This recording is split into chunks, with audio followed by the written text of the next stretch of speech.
I thought Aiden would get voted out in this episode, but him not getting eliminated was a surprise. So episode 2 of Disventure Camp Fans vs Fra Brits was definitely a step up from the premiere, as now a handful of contestants are taking a back seat, allowing this episode to feel more focused. Plus a last minute twist was thrown in to make things more exciting. But I'm getting ahead of myself. Let's get started with the review. So over on the fans team, Bruno is proving that he's the main character of the season, with him still getting plenty of focus, along with him getting the chance to redeem himself after his challenge plan failed in the previous episode. There's also a bit more screen time dedicated to the feud between Dunya and Nura, this time leading to a bit more insight about who they are as people. This isn't some aesthetic or cutesy fucking hobby. It's my religion.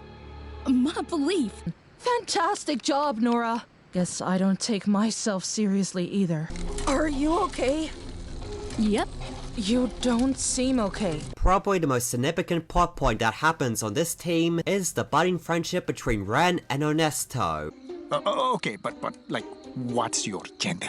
A playground. The two of them have an interesting dynamic, with Ren helping Ernesto to be more loose and adaptable, instead of constantly trying to be the team's leader. Meanwhile, during the challenge, Ernesto uses his experience and knowledge to help Ren by teaching her the best way to cut wood. It's a good way to showcase the pros from two different generations, in order for the two of them to grow as people. Also, Ren is now proving that she's not just some simple, comedic character who scares her fellow contestants by hanging from trees, as not only has she found the idol at her team's camp, but we also see her observing the drama between Dunya and Nura, which makes me think that she is planning something. And that is about it for the fans team, as a lot more happens on the Fra Brits side. First, Aiden brings together an alliance consisting of himself, Blake, Tom, Gabby, Rosa, Ali, and Benji for the majority. But after finding a scroll that Emily informed the teams about, Spencer tries to form a squad consisting of everyone outside of the Cyan Alliance. Plus he attempts to convince Ali and Benji to flip, in order to give them the majority. However, despite it being in their best interest, most of them are unwilling to work together, due to their disdain for each other. Also, none of them are convinced that Ali and Benji would actually switch teams, so they reluctantly agree to join forces for this round, in order to weaken the Cyan Alliance and improve their own chances. They come to a consensus to vote for Aiden, since he is the glue connecting the alliance, and his absence could potentially leave them divided, which reminds me of when Tristan was idled out last season, for the same reason. However, Ali is clearly conflicted about backstabbing Aiden again, and betraying her real life friends within the alliance. She also gets worked up between making the right move for her game, and her anxiety over the possibility that she might regress back to being so insecure about how she's perceived. Benji then comforts Ali, and convinces her to have courage with her decisions, which makes it seem as though he is going to play a supporting role in her character arc.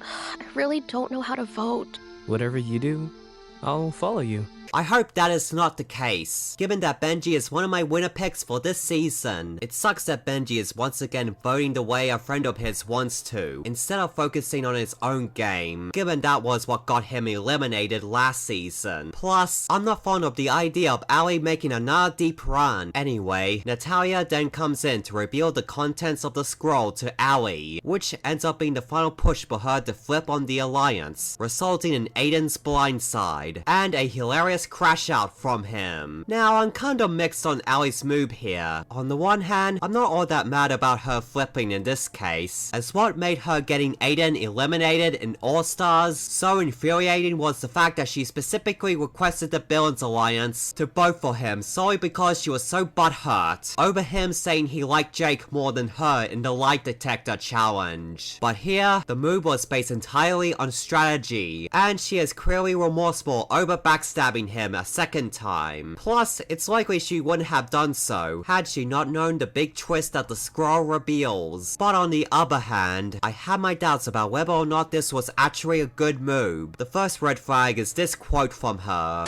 Sorry, Aiden, but winning means only working with people who have my best interest in mind. Excuse me? What? While it's true that she and Benji were at the bottom of the Cyan Alliance, therefore sticking with them long term wouldn't be a winning strategy. However, This line makes no sense, given that the Cyan Alliance seem to have every intention of staying loyal to each other. Meanwhile, everyone outside of it has a every player for themselves mentality, and only agreed to vote together just for this round. Also, the whole point of voting out Aiden was to hopefully divide the Cyan Alliance, and give everyone else a chance to scoop up some of its members. But since it seems as though the remaining members of the Cyan Alliance are going to take Allie's betrayal personally, she probably doesn't have that option. Guess we'll have to wait and see if this move will pay off for her moving forward. On a side note, I kind of hope Spencer and Natalia's partnership lasts beyond this episode, as they make for an interesting strategic pair, and the fact that they hate each other's guts makes this duo all the more entertaining. Okay, me and just about everyone in the Disventure Camp fandom expected Aiden to get voted out this early, but in a shocking twist, he's not actually eliminated from the competition, as it turns out that the contents of the scroll reveal that the big twist is that he'll be swapped to the fans team, and that he'll get to pick one of its members to take his place on the Fra Brits. The cliffhanger ending of Bruno getting nervous upon seeing Aiden's silhouette implies that he's the one getting sent to the Fra Brits team, and I can just imagine the thrill that he'll have as a superfan, getting to compete alongside the Fra Brits. Okay, at the risk of getting put at the stake by the DC fandom, I'm really happy that Aiden's still in the game, as he is one of my Fra Brits. And although I saw it coming, I was still dreading his inevitable elimination. And then there's Aiden's final confessional at the end of the episode, which was epic thanks to Brandon Belch's phenomenal voice performance, and the intense background music. They think getting rid of me breaks up Cyan's reunion?